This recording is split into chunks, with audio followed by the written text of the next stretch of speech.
تو پھر ان کے ذمہ لگا دیا گیا کہ تمہیں یہ دعوت دنیا کے دوسرے انسانوں تک پہنچانی ہے. تو اس میں پھر اس کی تبلیغ کی حکمت جو ہے پہلے سے دوسری جگہوں پہ بھی بہت جگہ بتائی گئی، یہاں بھی بتائی گئی ہے. دائی اگر جوابی ذہن کے تحت کارروائی کرے گا تو مدعو جو ہے جس کو دعوت دے رہا ہے اس کے اندر مزید نفرت اور ضد کی نفسیات ابھرے گی، اور دائی اور مدعو کے درمیان ایسی کشمکش پیدا ہوگی کہ لوگ دائی کی بات کو ٹھنڈے ذہن کے ساتھ سننے کے قابل ہی نہ رہیں گے. اسی لیے دیکھیں کہ جو دائی ہوتا ہے وہ چیزوں کو مختلف نظریے سے دیکھتا ہے. وہ چیزوں کو جو ہے بالکل بلیک اینڈ وائٹ میں اور بالکل جو ہے وہ فقہی نظروں سے اور قانونی نظروں سے نہیں دیکھتا، بلکہ وہ دعوت کے ماحول کو جو ہے خوشگوار اور کنڈیوسو بنانے کے لیے جو ہے وہ مواقع تلاش کرتا ہے، اور وہ ان حالات کو بھی جو ہے وہ بناتا ہے کہ جو دعوت کا ماحول ہو. دیکھیں اگر کوئی شخص جس نے دعوت لوگوں کو دے رہا ہو ان کے ساتھ وہ سختی کا معاملہ کرے اور لڑائی کرے اور جو ہے پھڈے بازی کرے اور جو ہے مناظرے بازی کرے، تو دیکھیں کہ وہ پھر جو ہے دعوت کا جو ماحول ہے، جو انوائرمنٹ ہے، بات سننے کی جو استطاعت ہے لوگوں کے اندر، وہ خود بخود دعوت کے جو مواقع ان کو جو ہے خود بخود جو ختم کر رہا ہے. تو یہ بات یہاں پہ جو ہے وہ بتائی گئی ہے.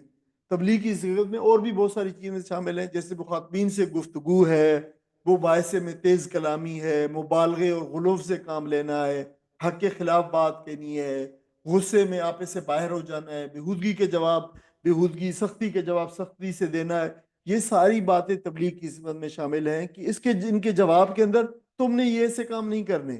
بلکہ تبلیغ کے لیے جو ایک بہت سوٹیبل انوائرمنٹ ہے، کنڈیوسو انوائرمنٹ ہے، اس کو برقرار رکھنا بھی دائی کی ذمہ داری ہے. یہ بہت اہم بات جو ہے یہاں پہ اس کی تعلیم دی گئی ہے. اقامت دین کے لیے دعوت و تبلیغ کی کامیابی کا راستہ ہمیشہ صبر، عفو درگزر اور اخلاق کے اندر سے گزرتا ہے. اور آپ دیکھیں کہ مکی صورتوں میں، تمام مکی صورتوں کے میں ہر جگہ پہ اور خصوصاً صورتوں کے جو اواخر ہیں ان کے اندر نبی اکرم صلی اللہ علیہ وسلم کو اس صبر و عفو درگزر کی تعلیم جو ہے وہ دی گئی ہے، اور آپ کے توسط سے دراصل امت کو یہ تعلیم دی گئی ہے. داعیان حق کو تحمل اور بردباری اور برداشت کا مظاہرہ کرنا چاہیے. ایسا نہ ہو کہ وہ اشتعال میں آ کر اعلیٰ اخلاق کا دامن ہاتھ سے چھوڑ بیٹھے اور دعوت کو نقصان پہنچائیں. یہاں یہ بھی بتایا گیا کہ دائی اور مدعو کے اندر ضد اور نفرت کی فضا پیدا ہونا، یہ جو ہے اصل میں شیطان کی موافقت ہے. شیطان ایسا چاہتا ہے کہ یہ ایسا ہو جائے اور دعوت کو نقصان پہنچے، تاکہ وہ حق کا پیغام جو ہے وہ لوگوں کے لیے قابل قبول نہ ہو اور لوگ اس سے دور بھاگیں، بدکیں لوگ. یہ بات جو ہے نا وہ بتائی گئی یہاں پہ. اچھے کلمات، شائستہ کردار، بہترین اخلاق شیطان کے نفوذ سے مانے اور اختلاف و دشمنی ختم کرنے کا سبب ہے. یہ بات ہمیں یہاں پہ اللہ تعالیٰ نے بتائی ہے کہ اگر آپ ایسا کریں گے تو یہ شیطان کا جو نفوذ ہے لوگوں کے اندر وہ ختم ہونے میں یہ معاون ثابت ہوگا. اچھا، اور جو دوسری بات یہاں پہ فرمائی ہے وَمَا أَرْسَلْنَاكَ عَلَيْهِمْ وَكِيلًا، یہ بات بھی فرمائی ہے کہ ہدایت کو قبول کرنا یا نہ کرنا ہر شخص کا ذاتی اور معاملہ ہے اور ذاتی انتخاب ہے. اللہ تعالیٰ نے لوگوں کو یہ اس انتخاب میں جو ہے کھلی چھوٹ دی ہے کہ آپ تم اس کو قبول کرو یا نہ قبول کرو، یہ تمہاری مرضی ہے. ہاں، اس کے نتائج میں نے بتا دیے. اللہ تعالیٰ نے ارشاد فرمایا وہ البتہ یہ ذہن میں رہے کہ پھر اسی کے مطابق جو تم چوائس اختیار کرو گے اس کے مطابق پھر نتائج بھی جو ہے تمہیں بھگتنا ہوں گے. دائی صرف پیغام پہنچانے کے ذمہ دار ہے، لوگوں کو ہدایت پر لانے کا مکلف نہیں ہے. یہ یاد رکھنی چاہیے کہ دائی کی ذمہ داری جو ہے دعوت پہنچانے پر ختم ہو جاتی ہے. اگر اس کو قبول کر لیا اس نے تو فبیہا، نہیں تو وہ اپنی ذمہ داری سے جو ہے وہ ہو گیا. ہاں، اس کو زبردستی جو ہے اندر لانے کے بارے میں جو ہے یہ بات منع کی گئی ہے. اور فضیلت انبیاء میں جو ہے بتائی گئی ہے. صحیح اس میں نقطہ نظر یہ ہے کہ یہ عام طور پر مذہبی بحثوں کے اندر یہ چیز فتنے کا باعث بنتی ہے کہ جو بھی اپنا پیشوا ہے، جو اپنا رہنما ہے، اس کی فضیلت اور اس کی ترجیح تو سب سے اوپر ہے، اور ساری دنیا کی فضیلتیں اس کے ساتھ جو ہے وہ بیان کر دینی ہے. لیکن کسی دوسرے کی فضیلت کو تسلیم کرنے میں انسان جو ہے وہ بہت ہی اپنی پھر سبکی محسوس کرتا ہے. اس طرح کی بحث بالعموم یہودی اٹھایا کرتے تھے اور ساری کی ساری فضیلتیں جو ہے وہ حضرت موسیٰ علیہ السلام کے ساتھ بیان کرتے تھے. اور قریش مکہ اسی طرح کرتے تھے کہ وہ نبی اکرم کے ساتھ جو یہی معاملہ روا رکھے ہوئے تھے اور کہتے تھے کہ دیکھو بھائی آپ تو ہمارے تو آباء و اجداد جو ہے میں سے سب سے بڑے اجداد میں سے ابراہیم علیہ السلام تھے، کہاں ابراہیم علیہ السلام کا مقام اور کہاں جو ہے آپ، تو اس طریقے سے بھی جو ہے وہ یہ کہتے تھے۔ تو قرآن نے اس فتنے کے سر کچلنے کے لیے مسلمانوں کو یہ تعلیم دی ہے کہ زمین و آسمان میں جو کچھ بھی ہے اللہ تعالیٰ اس سب سے بخوبی واقف ہے۔ اس نے ایک سے بڑھ کر ایک پیغمبر بھیجے اور حضرت ابراہیم علیہ السلام کو دنیا کا امام بنایا، حضرت موسیٰ علیہ السلام کو شرف ہم کلامی بخشا، عیسیٰ علیہ السلام کو اللہ تعالیٰ نے بینات اور معجزے عطا فرمائے، حضرت داؤد علیہ السلام کو زبور عطا فرمائی۔ اللہ تعالیٰ ان تمام کے مقامات اور مراتب سے بہت اچھی طرح آگاہ ہے۔ مسلمانوں کو یہ تعلیم دی گئی ہے کہ اللہ تعالیٰ نے جس پیغمبر علیہ السلام کو جو مقام دیا ہے تم اسے اسی طرح بیان کرو، اور اسی طرح آپ صلی اللہ علیہ وسلم کو جو اعلیٰ مقامات اور عطا فرمائے گئے ان کا بھی ذکر کرو، لیکن کسی سے الجھنے کی ضرورت نہیں ہے۔ اس طرح کے کئی واقعات بھی ہیں جب نبی اکرم صلی اللہ علیہ وسلم نے جو ہے ایک واقعہ پیش ہوا کہ ایک شخص نے جو ہے وہ یہودی اور مسلمان کا جو ہے وہ معاملہ ہو گیا، اور یہودی نے اسی طرف ساری فضیلتیں حضرت موسیٰ علیہ السلام کی بیان کرنا شروع کر دیں، اور مسلمان نے جو ہے اس کو تھپڑ مار دیا۔ تو پھر جو ہے وہ معاملہ نبی علیہ السلام کے پاس فرمایا تو نبی صلی اللہ علیہ وسلم نے اس بات پہ جو ہے سرزنش کی کہ تم مجھے کسی بھی دوسرے نبی سے زیادہ برتر بیان نہ کرو، حتیٰ کہ فرمایا کہ موسیٰ علیہ السلام کے بارے میں تو فرمایا کہ تم دیکھو کہ موسیٰ علیہ السلام کی فضیلت تو یہ ہے کہ میں جب جو اللہ تعالیٰ تمام مخلوق کو جو ہے وہ جو سور پھونکے جانے سے تمام مخلوق جو ہے بے ہوش ہو جائے گی، اور جب اٹھوں گا تو سب سے پہلے میں اٹھوں گا، اور میں دیکھوں گا اس وقت کہ موسیٰ علیہ السلام عرش کا پایا جو ہے پکڑے ہوئے ہوں گے، اللہ تعالیٰ سے فریاد کر رہے ہوں گے۔ تو پھر فرمایا کہ مجھے نہیں معلوم کہ وہ یعنی مجھ سے بھی پہلے اٹھ چکے ہوں گے، یا اللہ تعالیٰ نے ان پر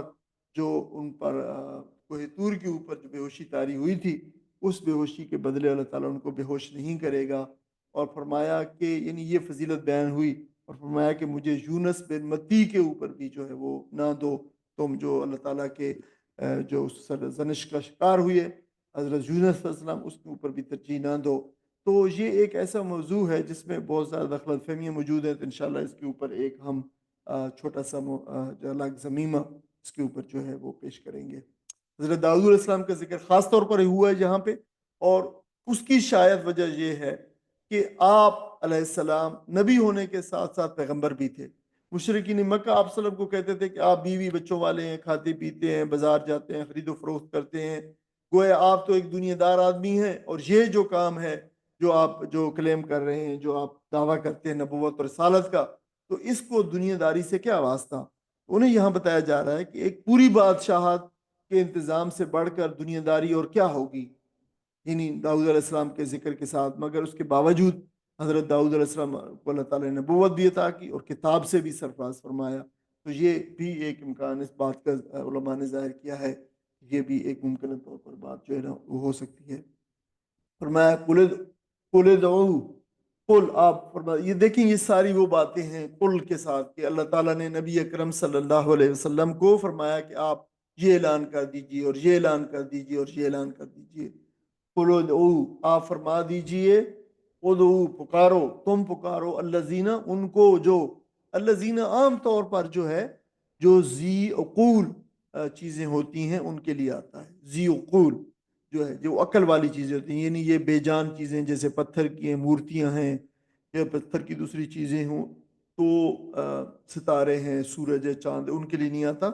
الذین جو ہے ذی عقول کے لیے آتا ہے۔ تو اس میں ایک نکتہ، یہ کیوں میں بتا رہا ہوں، اس لیے کہ اس میں ایک نکتہ ہے جو علماء تفسیر نے بتایا ہے۔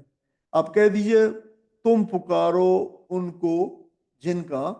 زعمتم، تم کو زوم ہے بڑا، من دون ہی، اللہ کے علاوہ، یعنی اللہ کے علاوہ جن دوسروں کو تم پکارتے ہو جن کا تمہیں بڑا زوم ہے۔ یہ زوم کس بات کا؟ زامہ یزم و زامن، کسی چیز کے بارے میں خیال کرنا، وہ خواہ وہ غلط ہو یا صحیح، یعنی سمجھنا، گمان کرنا، لیکن بالعموم یہ جو ہے یہ نیگیٹو کنوٹیشن میں آتا ہے کہ ایسی چیز کا جو ہے وہ گمان کرنا جو صحیح نہ ہو، انسان اس کے بارے میں اس کو خیال کرے یہ صحیح ہے بالعموم، لیکن لغت کے اعتبار سے وہ صحیح بھی ہو سکتا ہے، غلط بھی ہو سکتا ہے۔ تو تمہیں زوم ہے کہ تمہارے بڑے، تم ان کو پوچھتے اور ان کو پوچھتے اور فلاں کے ساتھ ان کا تعلق ہے، تمہارا فلاں کے ساتھ تعلق ہے، اور وہ یہ کر دیں گے، اور وہ یہ زوم ہے۔ تو فرمایا کہ جن کو تمہیں بڑا زوم ہے اللہ کے علاوہ دوسروں کا، فلا یملکون، پس لا یملکون، نہیں وہ ملکیت رکھتے، نہیں وہ اختیار رکھتے. ملکا یملکو، ملکن و ملکن، یہ دونوں جو ہے اس کے مصدر ہوتے ہیں. ملکن بھی مصدر ہے، ملکن بھی مصدر ہے. مالک بننا، اختیار رکھنا، ملک، یہ جو ہے اس کے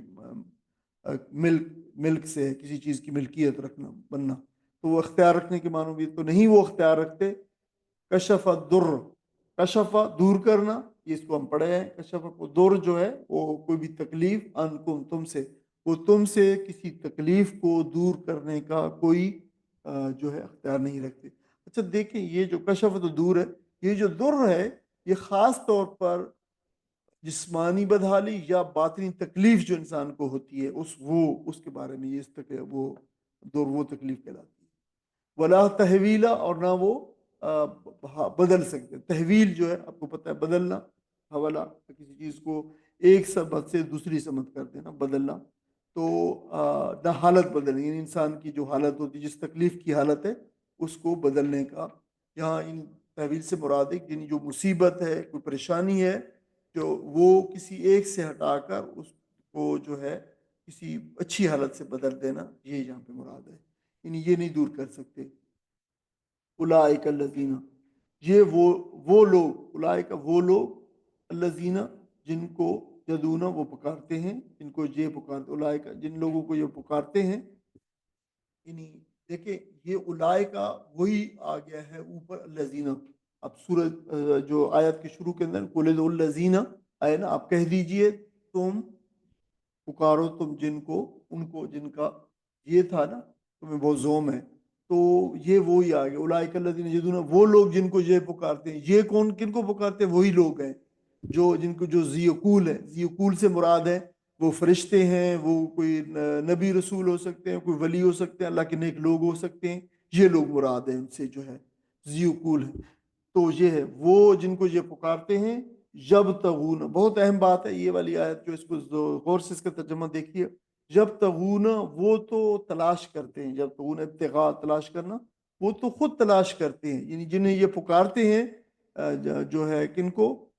یعنی اس سے مراد فرشتے ہیں، رسول ہیں، نبی ہیں، اولیاء ہیں، نیک لوگ ہیں، جن کو وہ پکارتے ہیں. فرمایا ان کے بارے میں اللہ تعالیٰ نے یبتغون، یہ دوسری مرتبہ آ رہا ہے 2-3 مہینے کے اندر یہ مضمون. اللہ تعالیٰ نے فرمایا کہ وہ تو خود تلاش کرتے ہیں. وہ کیا چیز تلاش کرتے ہیں؟ الی ربہم الوسیلہ، الی ربہم، اپنے رب کی طرف، وسیلہ، کوئی وسیلہ، یعنی قربت کا وسیلہ، قربت کا. یعنی وہ تو خود اپنے رب کی طرف کوئی جو ہے قربت کا وسیلہ تلاش کرتے ہیں کہ وہ رب کے قریب ہوں. وہ عبادت ہے اور ذکر ہے، اور جو ہے اللہ تعالیٰ کی طرف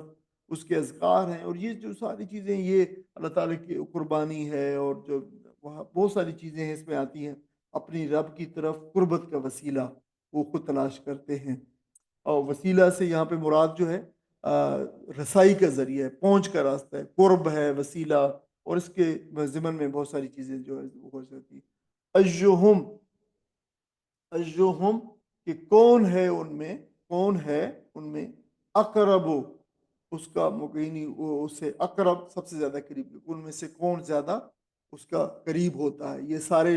جو جن کے بارے میں یہ جن کو پوجنے والوں میں شامل ہیں، وہ سارے یہ وسیلہ تجاہ کرتے ہیں کہ وہ ان میں سے کون اپنے رب کے زیادہ، سب سے زیادہ قریب جو ہے ہوتا ہے. ایو استفہامیہ ہے، اقرب سب سے زیادہ قریب. وہ یرجون، اور وہ رجا، ہم پہلے پڑھائے تھے، رجا جو ہے امید رکھتے، اور وہ امید رکھتے ہیں. رجا یرجو، رجا امید رکھتے ہیں. رحمتہ، اس کی رحمت کی، اللہ تعالیٰ کی رحمت کی امید رکھتے ہیں. وہ یخافون، اور وہ ڈرتے ہیں، عذابہ، اس کے عذاب سے.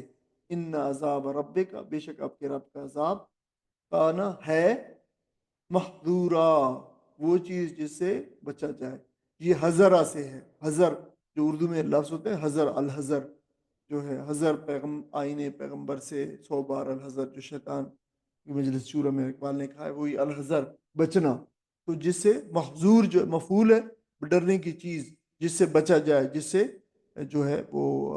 انسان بچنا چاہے، ان مفعول ہے. تو وہ ایسی چیز یہ ہے تیرے رب کا عذاب کہ اسے بچا جائے، بچا جانا چاہیے. کوئی ساتھی ان آیات کا ترجمہ؟ ان سے کہو پکار دیکھو ان معبودوں کو جن کو تم خدا کے سوا اپنا کارساز سمجھتے ہو، وہ کسی تکلیف میں وہ تو کسی تکلیف کو تم سے نہ ہٹا سکتے ہیں نہ بدل سکتے ہیں۔ جن کو یہ لوگ پکارتے ہیں یہ تو خود اپنے رب کے حضور رسائی حاصل کرنے کا وسیلہ تلاش کر رہے ہیں کہ کون ان سے قریب تر ہو جائے، اور وہ اس کی رحمت کے امیدوار اور اس کے عذاب سے خائف ہیں۔ حقیقت یہ ہے کہ تیرے رب کا عذاب ہی ہے ڈرنے کے لائق۔ جزاکم اللہ۔ عزیز بہن اور بھائی، ہمارے معاشرے کے اندر یہ بہت ساری چیزیں ہوتی ہیں۔ ہمارے معاشرے کے اندر مسلمان بھی، ہم ہندوؤں کے ساتھ رہ کے اور دوسرے مسلمان دوسری جگہوں پہ جن اقلیتوں کے ساتھ اور غیر مسلموں کے ساتھ رہتے رہے ہیں، تو یہ متاثر ہونا ایک فطری اور قدرتی بات ہوتی ہے۔ تو مسلمان بھی اس طریقے سے کہتے ہیں جس طرح ہندو اور دوسری قومیں جو ہے اپنے مختلف لوگوں کو اور اپنے اوتاروں کو اور اپنے جو ہے وہ اپنے جو لوگ جن سے وہ دعائیں مدد اس طرح طلب کرتے ہیں ان سے مانگتے ہیں، تو پھر ہمارے مسلمان بھی جو ہے اور پچھلی امتوں کے اندر بھی ہو چکا ہے کہ وہ پھر یہ کام کرتے ہیں۔ تو اللہ تعالیٰ نے دیکھیں کہ اس مقام کے اوپر نبی اکرم صلی اللہ علیہ وسلم کو جو ہے یہ بتا دیا، اور جو قیامت تک قرآن مجید کے اندر یہ اس بات کو جو ہے واضح طور پر ہدایت کے طور پر موجود لکھ دیا کہ تم نے یہ جو ہے وہ کرنا ہے، اور یہ دیکھیں کہ یہ کیا معاملہ ہے۔ اب دیکھیں اس کو اس بات کو بیان کس طرح کیا گیا۔ یہ جو بات بیان کی گئی ہے کہ غیر اللہ کے علاوہ، اللہ کے علاوہ دوسروں سے مدد طلب کرنا اور دوسروں سے دعائیں مانگنا اور دوسروں کو یہ زوم رکھنا کہ میری فلاں اور فلاں میری مدد کر دے گا، یہ زوم کا جس کا ذکر آیا ہے، اس کو بیان کرنے کا اسلوب جو ہے ضرور آپ جو ہے نوٹ کر لیں۔ کس اسلوب سے یہ بات بیان کی گئی ہے؟ نبی اکرم صلی اللہ علیہ وسلم کو فرمایا گیا قل، آپ اس بات کا اعلان کر دیجیے۔ یعنی آپ کو یہ قل جو ہے لفظ امر ہے، یہ جو ہے فعل امر ہے، قل کہہ دیجئے، آپ فرما دیجئے، اعلان کر دیجئے۔ تو نبی اکرم صلی اللہ علیہ وسلم کو اس بات کا حکم دیا جا رہا ہے کہ آپ اس بات کا اعلان کر دیں۔ اور وہ کیا بات ہے؟ یہ بات جو ہے آپ یہاں سے اگر اس کو بات کو جان لیں، اچھی طرح سمجھ لیں، تو یہ پورا پیسج الحمدللہ جو توحید کے بارے میں زبردست پیسج ہے، اس کی آپ کو جو ہے آپ کہہ لیں کہ اس کو آپ کو سمجھ آ جائے گی۔ یہ اعلان کیا ہے؟ یہ اعلان یہ ہے کہ نبی علیہ السلام کو فرمایا جو کہ غیر اللہ کی جو ناتوانی ہے، عاجزی ہے، انکیپیسٹی ہے، اور مدد نہ کر سکنے کی جو حقیقت ہے کہ غیر اللہ مدد نہیں کر سکتے، غیر اللہ سن نہیں سکتے، غیر اللہ اللہ تعالیٰ کا بدل نہیں ہو سکتے، تو یہ حقیقت کو بیان کرنے کا جو اعلان ہے اس کا حکم دیا کہ یہ آپ اعلان فرما دیجیے، آپ اعلان کیجیے۔ تو یہ بات جو اس اسلوب سے بیان کی گئی ہے، یعنی یہ بات میرلی قرآن مجید میں دوسری جگہوں پہ بھی اس کو بیان کیا گیا ہے۔ قرآن مجید میں اسلوب کو بدل بدل کے بیان کیا گیا، ہم نے پڑھا تھا کہ صرف نافل جو ہے پیچھے آیا تھا، مجھے اس کی آیت جو ہے وہ پوری ذہن میں نہیں آ رہی، لیکن یہ آیا تھا کہ ہم نے اسلوب بدل بدل کے جو ہے اس بات کو بیان کیا۔ یہاں پہ اس اسلوب کو سب سے زیادہ تاکید کے ساتھ بیان کیا ہے۔ نبی اکرم صلی اللہ علیہ وسلم کو فرمایا گیا کہ آپ اللہ کے علاوہ دوسرے جو لوگ ہیں، فرشتے ہیں اور نبی ہیں اور پیغمبر ہیں اور رسول ہیں اور جو ہے جو ولی ہیں اور نیک اللہ کے صالحین بندے شہداء ہیں، ان کی مدد نہ کر سکنے کی حقیقت کے اعلان کو آپ جو ہے اس کا اعلان کیجیے۔ آپ کو حکم دیا گیا اس بات کا، یہ اس طرح بات کی ہے۔ آپ جو ہے دیکھیں گزشتہ 3 آیات جو تھیں وہ تو جملہ مورترضہ کے طور پہ بیچ میں آ گئی تھی، لیکن اب سلسلہ کلام وہیں سے جڑ گیا ہے جہاں پیچھے 51 آیات سے جڑ گیا ہے، جہاں پہ توحید کا مضمون بیان ہوا تھا۔ بیچ میں ایک پرنتھسس کے طور پر 3 آیات آئی ہیں۔ اب یہاں پہ وہی مضمون توحید کا چل رہا تھا۔ بیچ میں فرمایا گیا کہ تم خدا کا جن کو شریک بنائے بیٹھے اور تمہارا گمان ہے کہ وہ تمہاری مدد کریں گے، اور ان کو پھر بلا کر دیکھ لو، نہ وہ تمہاری کوئی مصیبت دور کر سکیں گے اور یہ نہ کر سکیں گے کہ کچھ دیر کے لیے تھوڑی دیر تم سے اس کو ٹال ہی دیں، تمہیں اس مصیبت کو۔ تو ان آیات کریمہ پہ اگر ہم تدبر اور غور کریں تو 2 باتیں سمجھ آتی ہیں۔ ایک یہ کہ جس طرح غیر اللہ کو سجدہ کرنا اور اس کی پوجا پاٹ کرنا شرک ہے، اسی طرح غیر اللہ سے استمداد، مدد طلب کرنا اور استعانت، یعنی استعانت بھی مدد ہے جو ہے طلب کرنا، یہ شرک ہے۔ اور دونوں میں عبادت ہونے کے بعد سے کوئی فرق نہیں ہے، یعنی اللہ تعالیٰ کی عبادت کرنا، پوجا کرنا، اور اللہ تعالیٰ کے علاوہ دوسرے سے مدد مانگنا، اس کے آگے گڑ گڑانا، استعانت طلب کرنا، یہ بھی عبادت ہے۔ ان دونوں میں کوئی فرق نہیں ہے۔ اللہ تعالیٰ نے یہ حق صرف اپنے لیے مخصوص کر رکھا ہے کہ اسی کو سجدہ کیا جائے، اسی کے سامنے دستے سوال پھیلایا جائے اور اسی کو پکارا جائے غیب کے اندر۔ اور دوسری بات جو معلوم ہوتی ہے وہ یہ ہے کہ غیر اللہ سے مراد صرف بت نہیں ہے، بلکہ وہ تمام قوتیں اور تمام شخصیات ہیں جنہیں لوگ ہمیشہ سے